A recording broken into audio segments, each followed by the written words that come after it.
gente, tudo bem? Vamos falar agora sobre vida. O que é a vida? Como é que ela funciona? Bom, estima-se que a vida, as primeiras formas de vida surgiram há mais ou menos 3,5 bilhões de anos atrás. A Terra tem mais ou menos 4,5 bilhões de anos, ou seja, a Terra, quando tinha mais ou menos seu 1 bilhão de anos, 1 bilhão, 1, depois seguido de 3, 6, 9 zeros. Bom, a vida surge então nesse período, num oceano que era bem diferente do nosso. Ele era mais quente, o céu ainda não era azul, porque tinha muita presença de metano. O que acontece? A Terra estava mais ou menos num caos. E aí? Os vulcões eram muito ativos, a crosta era mais fina, então começam as erupções vulcânicas liberando derivados de enxofre, ou seja, dióxido de enxofre, entre outros elementos, juntamente com amônia. Amônia, enxofre, ou seja, a amônia tem nitrogênio, enxofre, mais água, vapor de água, relâmpagos. Isso começou a acontecer o tempo todo, caía no solo, caía nos oceanos, essa mistura, e começou a causar reações químicas. Bom, essas reações químicas começaram a formar substâncias que são a base da vida, são chamados aminoácidos. Os aminoácidos, então, começaram a se conectar, se ligar uns aos outros e formar as primeiras proteínas.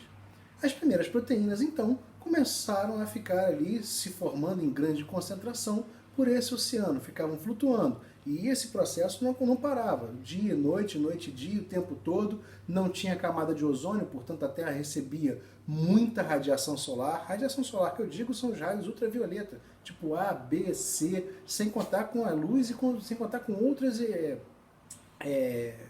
radiações eletromagnéticas, digamos assim. E aí que as reações químicas foram acontecendo. Até que um dia essas proteínas formaram bolhas, como se fosse uma espuma. Bom, em algum momento surgiu um composto capaz de fazer cópias de si mesmo. Essas bolhas que estavam lá, hoje nós chamamos de coacervados. Essas bolhas eram capazes de fazer o quê? Isolar o lado de dentro do lado de fora. Se lembra dessa molécula que eu acabei de fazer, capaz de fazer cópias dela? Então, houve algum momento que isso entrou em contato com os coacervados. E aí deu origem aos primeiros compostos capazes de fazer cópias de si mesmo. Isso nós chamamos de protocélulas, ou melhor, de as primeiras formas de vida. Essas primeiras formas de vida eram capazes de fazer o quê? Absorver aquela quantidade de nutrientes, das proteínas e aminoácidos dos oceanos, e eram capazes de fazer o quê? Pegar matéria-prima para fazer cópias delas. Então isso foi acontecendo, até que surgiram as primeiras formas de vida como nós entendemos, chamadas arqueias, as avós das bactérias. Viviam em ambientes completamente inóspitos para nós. O que eu quero dizer com isso? Imagina em fontes térmicas com 200 graus de temperatura, soltando enxofre, soltando compostos de nitrogênio, ferro, elas respiravam isso. E aí começaram a dominar todo o ambiente. Até que surgiu uma capaz de fazer o quê? Capaz de absorver a luz do sol, pegar o gás carbônico do ambiente, a água, e fazer um alimento, fazer açúcar. Essas primeiras formas de vida capazes de fazer isso, capazes de fazer a fotossíntese, foto, luz, síntese, fazer a partir de, ou seja, pegava a luz e fazia o seu alimento. Elas começaram então a fazer o quê? A se reproduzir em grande quantidade, porque tinha muito sol, tinha muito gás carbônico e tinha muita água. E começaram a encher, entupir a atmosfera com oxigênio. E aí, durante milhões de anos, eu diria até bilhões de anos, começaram a entupir tanto a atmosfera com oxigênio que foi modificando as características da Terra. Aquelas arqueias começaram a morrer e ficarem ocupando espaços que ninguém mais ocupava. As outras, que deram origem a todas essas modificações do ambiente, e começaram a dominar o ambiente. Até que surgiu uma que começava a comer elas. E aí você tem as primeiras bactérias dominando o ambiente. As bactérias, então, foram se adaptando ao ambiente, foram modificando, de acordo com o lugar que elas iam, que as ondas levavam, umas ficaram mais resistentes. Então, a partir de pequenas modificações em cada uma delas, na sua estrutura interna, lembra aquela molécula que fazia cópias de si mesma, que se associou aos coacervados? Os coacervados evoluíram para uma estrutura chamada membrana plasmática. O interior acabou sendo preenchido por uma mistura de elementos basicamente similar a uma gelatina, certo? E aquela molécula que fazia a cópia de si mesmos virou o DNA. Toda célula que nós conhecemos ela é feita por essas três estruturas até hoje. uma camada que separa ela do lado de dentro do lado de fora, chamada membrana plasmática ou membrana celular. A membrana celular também chamada de plasmalema. O seu preenchimento chamado de citoplasma. Alguns chamam de citosol, tá? E o DNA. Essas primeiras formas de vida, as mais simples, as bactérias, né, que derivaram, que evoluíram a partir das arqueias, não têm o material genético protegido dentro da célula, está espalhado lá dentro. Então, como elas surgiram antes da estrutura chamada núcleo, a gente chama de anterior, cariota. Pró-cariota quer dizer o quê? Uma célula que surgiu antes do núcleo. Essas modificações foram acontecendo a cada segundo, a cada minuto, a cada geração, até que uma surgiu muito maior do que as outras, com uma estrutura mais organizada, aonde protegia dentro do citoplasma mesmo o DNA.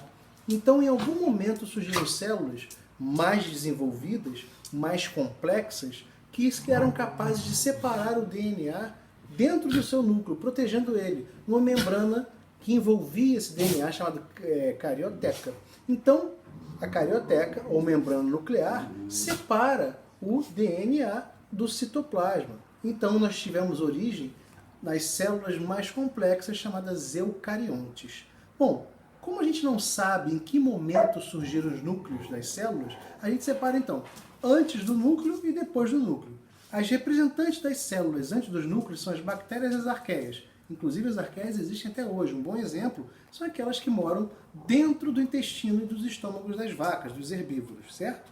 E as demais células, todos os outros seres vivos, são chamados de eucariotas. Bom, hoje nós podemos dizer que os seres vivos são divididos em 5 reinos, né? Monera, ou bactérias, e as arqueias são os únicos representantes dos procariotas. E os outros 4?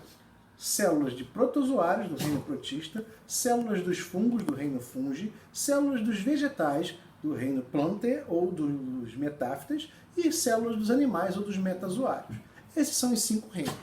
A partir disso, nós vamos adotar aqui a chamada teoria celular, que diz que a vida só existe dentro de uma célula. Hoje nós podemos afirmar que a vida só existe dentro das células. O nome de célula foi dado por Robert Hooke, que mais ou menos no século XVII, observando o microscópio, ou seja, ele pegou a ideia do telescópio e inverteu. E em vez de observar o que estava longe, começou a ampliar o que estava perto. E aí ele observou uma camada muito fina de uma casca de árvore chamada cortiça, a mesma que faz a rolha, observou que haviam estruturas que eram limitadas pela celulose da cortiça. E ele falou que ele não sabia o que tinha, mas alguma coisa estava presa ali dentro. E ele chamou aquilo de uma pequena cela de jaula, de prisão. Ele falou que alguma coisa estava aprisionada ali nessa pequena célula. E aí adotou-se o nome célula às estruturas capazes de conter a vida. Definir vida é algo simples e complicado ao mesmo tempo. Simples porque todos nós sabemos o que é vida, nós vivemos, nós utilizamos ela do momento que nós nascemos até o dia que nós morremos. Porém, definir célula requer um conhecimento um pouco mais profundo.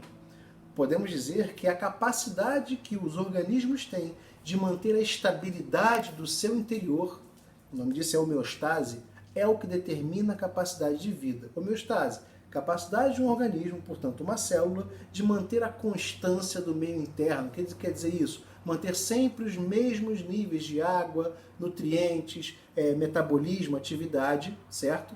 É a homeostase.